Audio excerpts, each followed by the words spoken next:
तो hello guys, AST academy में आपका फिर से स्वागत है। और आज की इस वीडियो में मैं बात करूंगा क्लास 10th के 13वें नंबर का चैप्टर है जिसका नाम है सांख्यिकी। उसमें है माध्य, माध्यक और बहुलक।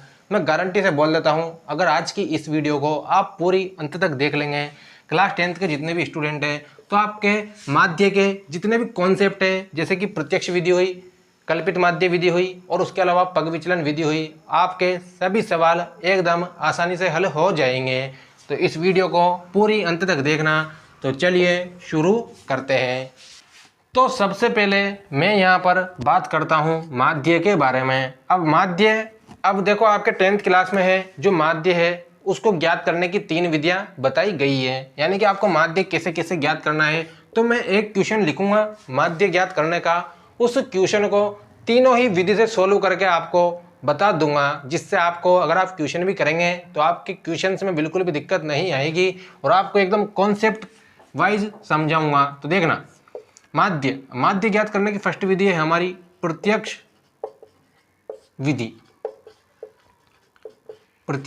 विधि। सेकंड विधि है हमारी यहाँ पर कल्पित माध्य विधि। और थर्ड विधि की बात करें, और थर्ड विधि है हमारे पग विचलन विधि। मैं इतना बोल देता हूं कि इस वीडियो को अगर आप अच्छी तरह से पूरी देख लेंगे तो आपके इस चैप्टर में से आपके क्वेश्चंस गलत नहीं जाएंगे। तो देखना, पग विचलन विधि, कल्पित माध्य विधि और प्रत्यक्ष विधि। सबसे पहले मैं आपको समझाऊंगा प्रत्यक्ष विधि, फिर बताऊंगा कल्पित माध्य विधि, फिर समझाऊंगा आपको पग विचलन विधि। तो मैं सबसे पहले एक क्वेश्चन लिख देता हूं बोर्ड पर और उस क्वेश्चन को सोल्व करेंगे हम प्रत्यक्ष विधि से। आखिर प्रत्यक्ष विधि क्या होती है, इसमें कौन कौन से सिंबल्स होते हैं, उन सिंबल्स का किस तरीके से यूज होता है। तो देखना बोर्ड की तरफ। अब आपके बोर्ड पर यहाँ पर मैंने एक क्वेश्चन लिख दिया है और सबसे पहले इस क्वेश्चन में मैं आपको माध्य ज्ञात करके बताऊंगा, माध्य, फिर आपको बताऊंगा माध्यक, फिर आपको बहुलक, और ये सब एकदम कॉन्सेप्ट वाइज। अब देखना, सबसे पहले माध्य ज्ञात करेंगे हम सबसे पहले कौन सी विधि से, प्रत्यक्ष विधि से। कौन सी विधि से, प्रत्यक्ष विधि से। अब देखना, अब ये वर्ग अंतराल है और F1 को बोलते हैं बारंबारता, यानी F को क्या बोलेंगे, बारंबारता। ठीक है, ये होता है हमारा इन सब का मतलब इनका जो ये होता है ना, ये बारंबारता, इसका योग कहलाता है हमारा सिग्मा एफ। क्या कहलाएगा ये हमारा सिग्मा एफ, यानी इन सबको योग करेंगे, इन सबको जोड़ेंगे तो क्या कहलाएगा हमारा ये सिग्मा एफ। अब देखना प्रत्यक्ष विधि, इसका सूत्र ध्यान रखना, यहाँ पर बराबर एक्स बार बराबर, यानी माध्य बराबर क्या हो जाएगा, सिग्मा एफ एक्स बटा सिग्मा एफ, यानी कि सिग्मा एफ एक्स बटा सिग्मा एफ। ये क्या हो जाएगा इसका सूत्र, किसका सूत्र, ये हो जाएगा हमारा प्रत्यक्ष विधि, यानी प्रत्यक्ष विधि से माध्य ज्ञात करने का सूत्र। अब यहाँ पर एफ आई भी लिख सकते हैं आप, एक्स आई और ये एफ आई। ठीक है, इस तरीके से। अब देखना, अब हमारे पास मान किस किस का है यहाँ पर। तो सबसे पहले देखना, सिग्मा एफ का तो मान आ जाएगा इन सबको जोड़ेंगे जब, यानी एक्स का मान कैसे आएगा। अब एक्स का मान कैसे निकालेंगे, तो एक्स का मान आपको ऐसे निकालना है। तो यहाँ पर देखना, ये मिटा देता हूँ, यहाँ पर मैं इसको मिटा देता हूँ। तो देखना, अब प्रत्यक्ष विधि से हम निकाल रहे हैं सवाल। तो देखना यहाँ पर, अब ये सूत्र लिख दिया मैंने। अब सबसे पहले हम यहाँ पर एक और डिब्बा बनाएंगे इस तरीके से साइड में, ऐसा ही, और इसके ऊपर लिख देंगे यहाँ पर क्या, एक्स आई, क्योंकि हमें एक्स आई का मान निकालना है। और एक्स आई का मान अब हम कैसे निकालेंगे, तो देखना यहाँ पर एक्स आई का मान निकालने के लिए क्या होगा, सबसे पहले आपको क्या करना होगा कि इन दोनों को योग करके, जैसे कि एक्स आई का मान होगा ना, इन दोनों को योग करके उसके बटे में किसका भाग देना है आपको, यानी कि निम्न सीमा और ऊपरी सीमा को योग करके आपको बटे में 2 का भाग देना है। तो देखना यहाँ पर, जैसे कि 2 का भाग देंगे हम तो एक्स आई, यानी कि एक्स आई का मान आ जाएगा यहाँ पर, क्योंकि हमें एफ एक्स चाहिए पूरा, फिर इन दोनों को गुणा करेंगे। तो देखना एक्स आई यानी कि 15 और 5 20 बटे 2, यानी कितने हो गए हमारे यहाँ पर 10। इस तरीके से अब देखते जाइए आप। अब इसका मान 10 हो गया तो आपको दिख रहा होगा, तो देखना यहाँ पर ये हो गए हमारे कितने 10। अब इसके बाद हम ध्यान रखेंगे यहाँ पर जैसे कि 15 प्लस 25, अब आप डायरेक्ट निकाल लेते हैं हम। 15 और 25 कितने होगा यहाँ पर हमारे 40, 40 में 2 का भाग देंगे तो 20। इसके अलावा 25 और 35 60, 60 में 2 का भाग देंगे तो 30। 45 और 35 कितने हो गए हमारे ये 80, 80 में 2 का भाग देंगे तो 40। ऐसे लिखते जाइए आप। अब इन दोनों को जोड़ेंगे तो कितना हो जाएगा हमारे यहाँ पर 50 और 50, यानी 55 और 45 कितना हो जाएगा यहाँ पर हमारे बटे में 2 करेंगे तो 50। ऐसे मतलब आपको इन दोनों को जोड़कर भाग देना है, तभी आपके x का मान आ जाएगा। अब ऐसे यहाँ पर कितना हो जाएगा 60, आप चाहे तो भाग देकर देख सकते हैं। अब यहाँ पर हमें एक कोष्टक और बनाना है, इसी तरीके से देखते जाइए आप। अब एक कोष्टक बना लेंगे, तो कोष्टक बनाने के बाद आपको क्या करना है, यहाँ पर लिखना है एफ एक्स, ऐसे एफ एक्स। अब एफ एक्स का मतलब क्या है कि ये दोनों एक दूसरे से गुणा है, तो इन दोनों को गुणा कर दीजिए। 60 220 630। अब 23 को 4 से गुणा करेंगे तो 23, देखना 23 एकम 23 को 0 से कर देंगे 0, 23 चौक 920, और उसके अलावा 14 पंजे 70 यानी कि 700, और ये 6 पंजे 30 यानी कि 300। अब एक बात ध्यान रखना, ये तो गया। अब इन सबको जोड़ लेना, इन सबको जोड़ोगे तो आप आएगा यहाँ पर आपके आंसर आएगा 80, और इन सबको भी आपको जोड़ना है। किन सबको, इन सबको। अब ये क्या बन जाएगा हमारा सिग्मा एफ एक्स, यानी क्या बन जाएगा हमारा सिग्मा एफ एक्स। इन सबको जोड़ लो तो आपके यहाँ पर हो जाएगा कितना 28 30, 28 और 30, ठीक है ना। क्या आंसर आ जाएगा हमारा 28 और 30। आप जोड़कर देख सकते हो यहाँ पर इन सबको, ठीक है। तो इस तरीके से आपका आंसर बन जाएगा सिग्मा एफ। अब क्या सूत्र है हमारा सिग्मा एफ एक्स बटा सिग्मा एफ, तो एक्स बार बराबर देखना सिग्मा एफ एक्स कितना है हमारा यहाँ पर 2830, और उसके अलावा सिग्मा एफ कितना है हमारा यहाँ पर 80। तो 1 0 से 1 0 कट गई। अब यहाँ पर बात करेंगे हम, अब भाग देंगे, जैसे कि देखना अब 8 का भाग देंगे इसमें, तो यहाँ पर देखना ऐसे भाग देंगे।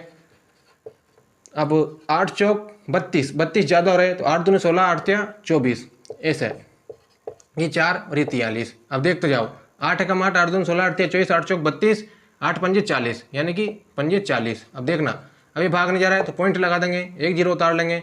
अब वापस देखना यहाँ पर 8 एकम 8, 8 दूनी 16, 8 तिया 24, 8 चौक 32 यानी 8 तिया 24, ठीक है 8 तिया 24 और ये 6। अब वापस देखना यहाँ पर 8 7 56 यानी कि 35, यहाँ पर देख, यहाँ पर लिख देते हैं हम आंसर 35.37। और अगर आप पॉइंट के बाद भी निकालना चाहो तो यहाँ पर कितना हो गया 56। अब 56 के बाद देखना 40, 8 पंजे 40 यानी कितना हो रहा है अपना आंसर इसका यहाँ पर 35.375। ये तो थी हमारे प्रत्यक्ष माध्य विधि। अब मैं बात करता हूँ यानी माध्य कितना आ गया हमारा 35.375। एक्स का मान आपको ऐसे निकालना है, पहले इन दोनों को जोड़ लेना है और उसके बाद 2 का भाग दे देना है, और उसके अलावा इन सबको जोड़कर सिग्मा एफ आ जाएगा आपका, और इन सबको जोड़ लेंगे एफ एक्स को, तो यहाँ पर क्या जाएगा हमारा सिग्मा एफ एक्स, इस तरीके से। तो यहाँ पर हमारा कंप्लीट हो चुका है। तो आप चाहे तो इसका स्क्रीनशॉट ले लीजिए। अब मैं बात करता हूँ अगली विधि के बारे में। अब अगली विधि की हम बात करें जो कि है यहाँ पर कल्पित माध्य विधि। अब ये इसका आंसर आपको कैसे निकालना है, तो सबसे पहले आपको इसका सूत्र याद होना चाहिए। इसका होता है सूत्र, तो देखना यहाँ पर a plus sigma F D I बटे सिग्मा एफ, ये क्या होता है इसका सूत्र। यानी कि आपको ये सूत्र लगा देना है सवाल में, और इस तरीके से आपका आंसर कल्पित माध्य विधि के द्वारा आ जाएगा। अब देखना यहाँ पर सबसे पहले हमें याद है कि डी तो दे रखा है। अब डी का मान कैसे निकालेंगे, अब डी का मान निकालने के लिए इसके लिए भी एक सूत्र है यहाँ पर कि डी का मान निकालने के लिए सबसे पहले आपको मान याद होना चाहिए ए का। ए का मान कैसे निकालेंगे, तो देखना ए का मान निकालेंगे ऐसे, तो ये सिग्मा एफ यानी कि n बटा 2 क्या हो जाएगा, ए बराबर क्या होता है n बटा 2। तो देखना यहाँ पर 80 बटा 2 यानी कितना हो जाएगा यहाँ पर 40। ए का मान कितना आ गया हमारे 40। अब देखना अब ए का मान 40 हो गया तो यहाँ पर लिख दो डी आई। अब ये 40 हो गया ना ए का मान, अब इसका भी सूत्र बनता है यहाँ पर कि ए का मान दे रखा। अब डी आई का मान कैसे निकालेंगे, तो डी आई का मान का सूत्र होता है यहाँ पर एक्स माइनस ए, एक्स माइनस ए यानी कि एक्स माइनस ए, एक्स माइनस ए। अब 10 में 40 गए तो कितने आएंगे यहाँ पर, अब ऐसे 10 माइनस 40। अब देख लेना यहाँ पर 10 माइनस 40 तो माइनस के 30, कितने आ जाएंगे यहाँ पर माइनस के 30। ऐसे ही माइनस के 20, माइनस के 10, 0, प्लस के 10 और ये प्लस के 20, यानी प्लस मत लगाओ, प्लस लिखना हो तो डायरेक्ट लिख सकते हैं आप। तो इस तरीके से आप देख सकते हैं। अब देखना, ये तो हो गया हमारा कितना, किसका मान, डी आई का, यानी डी का मान x माइनस है। अब देखना, अब ये हो गया हमारा पूरा कंप्लीट। अब हमें चाहिए यहाँ पर एफ डी आई, यानी एफ डी। अब क्या चाहिए हमें, एफ डी। तो देखना एक बॉक्स और बनेगा, ये एफ डी। अब देखो एफ डी यानी इन दोनों को गुणा करना पड़ेगा अब हमें, इन दोनों को। तो देखते जाओ, एफ डी यानी 6 18 माइनस के 180। अब देखना यहाँ पर वापस 11 दूनी 22 यानी कि माइनस के 220, 21 यानी कि माइनस के 210। अभी 23 को 0 से गुणा करेंगे तो 0, 14 को 10 से गुणा करेंगे तो 140, और उसके अलावा 5 को 20 से गुणा करेंगे तो 100। यानी कि आपका एफ डी आ गया कितना यहाँ पर, पूरा ये ऐसे के ऐसे। अगर आप इन्हें टोटल करेंगे तो देखना, सबसे पहले ऐसे करना, माइनस माइनस वाली को अलग जोड़ लेना और प्लस प्लस वाली को अलग जोड़ लेना। अब माइनस माइनस वाली को अलग जोड़ेंगे हम तो 21 दूनी 42 यानी कि कितना हो गया यहाँ पर 430। अब 430 और 180 कितना हो गया। अब इन माइनस माइनस वालों को आप जोड़ोगे तो यहाँ पर आ जाएगा माइनस 610, और प्लस प्लस वालों को जोड़ोगे तो यहाँ पर आ जाएगा 240। अब इन दोनों को घटाएंगे तो कितना आ जाएगा हमारा यहाँ पर, इन दोनों को घटाएंगे तो 370, यानी कि माइनस का 370, क्योंकि माइनस की संख्या बड़ी है इसलिए माइनस का 370। अब देखना, अब यहाँ तक तो हमारा कोई दिक्कत नहीं आई क्योंकि आपने मान भी निकाल लिया सबके। ए का मान आ गया हमारे पास, सिग्मा एफ डी आई का मान है ही सही हमारे पास, और उसके अलावा सिग्मा एफ का मान है ही सही। अब देखना, अब ये कल्पित माध्य विधि से करेंगे सोल्व, तो सबसे पहले क्या लिखेंगे 40। ए का मान आ गया हमारा कितना 40। इसके बाद लिखेंगे हम सिग्मा एफ डी आई यानी माइनस 370 बटे में सिग्मा एफ कितना है हमारा 80। सिग्मा एफ कितना है हमारा 80। एक जीरो से एक जीरो कट गई, प्लस माइनस कितना हो जाता है यहाँ पर माइनस। अब देखना ये 37 बटा 8, एलसीएम लेंगे यहाँ पर कितना आ जाएगा हमारा 8। अब देखना यहाँ पर आ जाएगा 320, एक का गुणा 8 में करेंगे और 8 चौक 32 यानी कितना 320, और माइनस का 37। अब देखो इन दोनों को घटाएंगे तो कितना आ जाएगा यहाँ पर अपने 283 बटा 8। अब आप इसमें वापस वही भाग आ जाएगा हमारा, तो अगर आप इसमें भाग देंगे तो इसका आंसर कितना आ जाएगा यहाँ पर हमारे। तो अगर हम भाग देंगे 8 का 283 में तो कितना आ जाएगा यहाँ पर 35.375। कितना आ जाएगा यहाँ पर 35.375। तो हमारा उसमें भी यही आंसर था और इसमें भी यही आंसर है, यानी कि इस विधि से भी हमें यही आंसर प्राप्त हो रहा है। तो हमारा माध्य बिल्कुल सही है। अब मैं बात करता हूँ यहाँ पर पग विचलन विधि के बारे में, तो इसे आप अच्छी तरह से देख लेना। पग विचलन विधि से आप किस तरीके से सॉल्व करेंगे सवालों को। अब पग विचलन विधि की बात करें तो इसका सूत्र होता है a plus H sigma F you बटा सिग्मा एफ। अब देखना ए का मान तो हमारे पास है, क्या ए का मान है हमारे पास 40, ठीक है। अब मैं बात करूंगा, लेकिन ए का मान तो है हमारे पास 40, लेकिन एज का मतलब क्या होता है यहाँ पर, एज का मतलब क्या होता है। तो ए का मान आपने निकालने सीख लिया होगा, तो ए का मान कितना रख देंगे हम यहाँ पर 40। अब एज का मतलब होता है यहाँ पर अंतर। अब इन दोनों के मध्य कितने का अंतर है 10 का, यानी फर्स्ट में से इस वाली में से इसको घटा देंगे तो अंतर आ जाएगा। तो अंतर कितने का यहाँ पर 10 का, इसमें भी 10 का, सब में 10 का है, तो एच का मान भी हमारे यहाँ पर आ गया। लेकिन अब मैं बात करूंगा यू के मान की। आखिर यू के मान को कैसे निकालेंगे, तो यू का मान निकलेगा आपके यहाँ पर ऐसे डी आई बटा एच, ये सूत्र होता है इसका यू का मान निकालने का, डी आई बटा एच।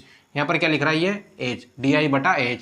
तो यहाँ पर देखना ये यू लिख दिया हमने, तो डी आई कितना है यहाँ पर -30 और एच कितना है यहाँ पर 10।